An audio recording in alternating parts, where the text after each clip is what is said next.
Professor, como que desencadeia essa questão de Hiroshima e Nagasaki, assim? O porquê soltar 2 bombas atômicas nesses locais? As bombas precisavam ser testadas e você precisava mandar um recado para a União Soviética. Era um recado para a União Soviética? Sim, porque já não era mais os Estados Unidos do Roosevelt, né? Já não, o Roosevelt tinha morrido. Que eu vi um cara falar e eu não concordei muito, que tipo, o Japão era imparável. Não, tinha mentira. que fazer aquilo com o Japão. Olha só. Foi uma forma de controlar o japonês. O que eu ouvi falar foi sobre o teste. O teste era, vamos testar isso aí. Isso aí é indiscutível já, né? Preste atenção. O grosso do exército japonês não estava no Japão. A elite do exército japonês estava na Manchúria. A Manchúria foi invadida em 1931. Foi a primeira guerra sino-japonesa. Depois você vai ter a invasão, o massacre de Nanquim. Depois pede para esse camarada aí, se puder, bota as fotos aí do massacre de Nanquim, para tu ver o que o Japão fez com a China. Põe aí, Pedrão. Bota aí pra tu ver pra turma ver. Eu já ouvi falar que é... terrível. As cenas são... Você vai bloquear isso aí. Não, então não põe não. Então depois a galera pesquisa. A galera depois pesquisa. Eu já ouvi falar que é brutal, né? É brutal. É aquela unidade... Não, a unidade 731 fazia experiência química, entendeu? Não é? Viu aí? Não rola não, então. Depois a galera vê. Não, se tiver alguma que não tenha negócio de corpos, aí tu põe. Só se não tiver negócio de corpos. Coisa brutal, assassinato de criança.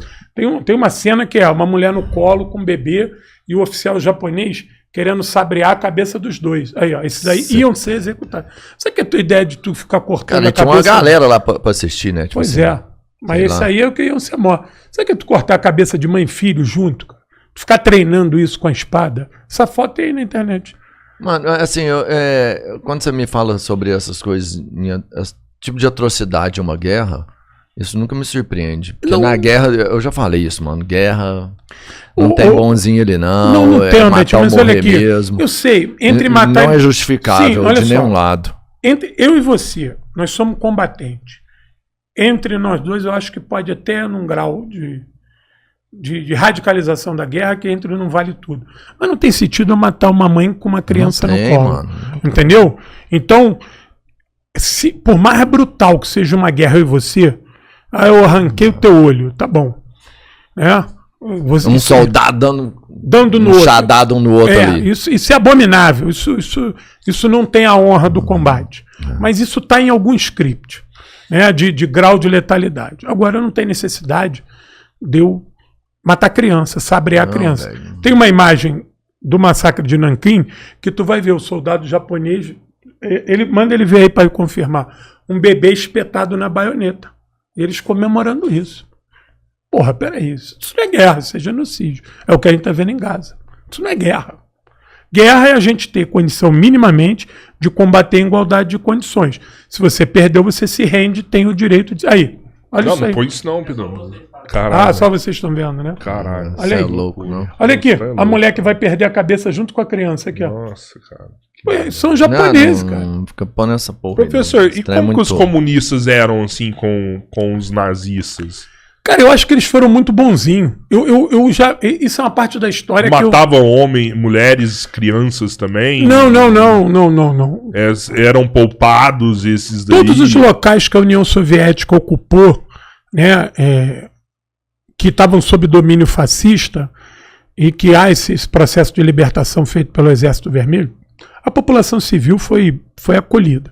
Claro que você tinha o julgamento dos militares e dos civis envolvidos em massacre contra o Exército Vermelho.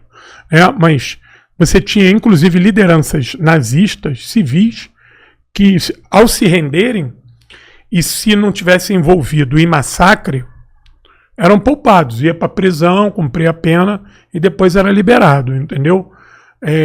Agora, a União Soviética produziu, né, uma grande investigação, porque a União Soviética teve o seu território ocupado em um massacre da sua população. Inclusive, quem não conhece o filme, veja o filme Vai Veja. Vai ver, tu já viu? Vi. Já viu? Vai Veja.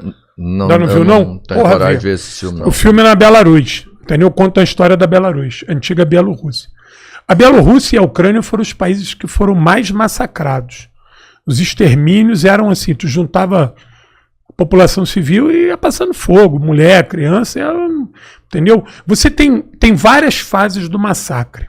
Você tem esse massacre, primeiro a bala, depois você tem o massacre na escala industrial, também a bala, depois você começa a testar os campos de concentração e extermínio. Que a galera começa a ficar louca, né, de matar. Depois você começa a criar os ônibus de gás, depois você começa a matar com a fome, e depois você vai para os campos, aí sim, para o forno, para os campos onde você tinha o gás numa escala industrial.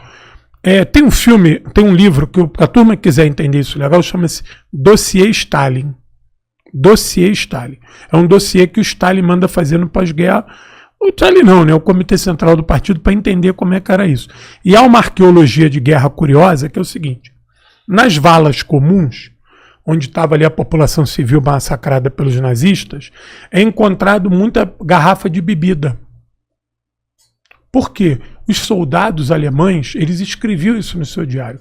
Eles já não estavam mais aguentando matar a população. Por mais que você tinha ali aqueles facínoras que matava com prazer, mas você tinha um jovem alemão de 18 anos que foi para a guerra para lutar, não para tirar em bebê, entendeu? Então ele era obrigado a fazer, e aí começou a dar bastante álcool para o cara fazer aquele embriagado. Então se começou a estudar e a remontar como é que foi esse processo de extermínio. E a solução final, né, quando é você levar todo mundo para a câmara de gás, é você tentar criar um processo de extermínio em massa que não envolva o soldado. Para poupar o psicológico do soldado. Porque o soldado, porra, e aí começou, aí você tinha um protocolo. Por exemplo, criança de 3 anos para baixo, como é que matava? Pegava pelo cabelo e dava um tiro na nuca. Imagina, tu pegar um soldado, o cara tem que pegar uma criança que está viva, chorando, tu pega ela pelo cabelo, suspende, põe o revólver na nuca, dá um tiro na pistola.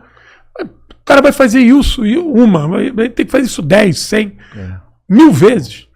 Como é que é isso? Então, isso é o grau da barbaridade que o fascismo empregou dentro da União Soviética. E eu falo que eu acho que a União Soviética foi branda, porque a União Soviética, ao retomar o seu país e a libertar o leste europeu, ela vai criar tribunais e ela vai fazer julgamento. Os julgamentos eram públicos. Julgamento público, esse nazista aqui foi responsável. E a população participava. Então não houve, por parte da União Soviética, essa coisa do olho por olho, dente por dente. Que eu não sei nem se eu, como soldado na ponta da linha, não iria fazer. Vendo a minha família e o meu país todo ferrado, quando eu estivesse dando troco e agora perseguindo esses caras, se eu não ia matar esses caras. Realizar o sonho do oprimido, né? Pois é, mas não. O Exército Vermelho capturou muito mais do que fuzilou. De tudo que ele sofreu. Mas sabe o que é isso? Eu demorei a entender isso, que eu achava assim, o Exército Vermelho foi passivo, foi doce, mas não. A prática da morte, a morte pela morte, é uma coisa do fascismo. Então, a educação do soviético é que ele, até mesmo para matar e para se vingar, aquilo tinha que correr dentro de um processo legal. Que ele não era um justiceiro, ele era um libertador. Então, um soldado soviético, ele foi ensinado a todo momento. Tanto que aquela coisa que me incomoda muito, a coisa de milhares de estupros na Alemanha. Dizem que o soldado soviético... Cara, isso é uma das maiores mentiras. Mentira. Que é contado, mas é uma mentira odiosa. Entenda bem. Cerca de 5 milhões de soldados soviéticos participaram da ofensiva. Cerca de 3 milhões entraram na Alemanha. Se houvesse milhões de estupros, ia ter milhares de grávidas, não ia ter isso? O estuprador ia usar camisinha, ia ter coito interrompido. Cadê essas milhares de grávidas? Por que no pós-guerra não apareceram as mulheres com os bebês vítimas dos estupros? Não tem. Não apareceu. Não tem. Mesmo as que foram, você pode até falar assim, mas as que ficaram na Alemanha Oriental não puderam falar. Tá bom, e as que ficaram na Alemanha Ocidental? Não falaram por quê? Irmão, como é que vai ter milhares de soldados estuprando e não vai ter criança? Camisinha do estuprador. Então tem coisas ilógicas. E outra coisa, não é que não teve estupro. Teve. É a guerra. É a guerra. Eu te falo sobre guerra, Tô te falando, vou te dizer mais. Pergunta os alemães, hoje tem um processo gigante do que os franceses fizeram dentro da Alemanha a nível de estupro. Pergunta os franceses, pergunta os ingleses, pergunta o que os americanos fizeram na Itália. A União Soviética, eu tenho uma live que eu falo sobre isso, com um cara que é fera, especialista nisso, o meu querido Ricardo Queiroga Vinhas, porque nós temos o Grupo de Estudos 9 de Maio. São um grupo de pesquisadores que estudam a Segunda Guerra Mundial a partir da Frente Leste. E ali nós temos uma turma que domina vários idiomas do leste e a gente pôde fazer estudos avançados, inclusive com uma documentação de vários desses lugares. Na época, houve a denúncia de 20 estupros primeiro, depois chegou a conta de 60 estupros. É o que foi documentado e denunciado. Esses soldados foram punidos. Muito punidos. Só que 80 estupros viraram milhões de estupros. Isso foi ampliado pela propaganda da Guerra Fria. E os estupros cometidos pelos franceses na Alemanha, pelos estadunidenses na Itália, foram apagados. Hoje a Alemanha discute isso, inclusive de cobrar a indenização dos franceses. E tem mulher viva hoje que ainda fala dos franceses. Se você chegar nas pessoas mais velhas na Alemanha e perguntar assim, quem é que foi atroz aqui na ocupação? Os franceses. Tu não vai achar, eu quero que apareça lá um alemão para falar assim, não, os soviéticos. Tanto que fizeram muito no processo de colonização, né? Os caras estupraram geral, assim, população originária, Rodrigão, né? O que o português fez quando chegou aqui? Sim, sim. Porra, entendeu? O que fazer na África?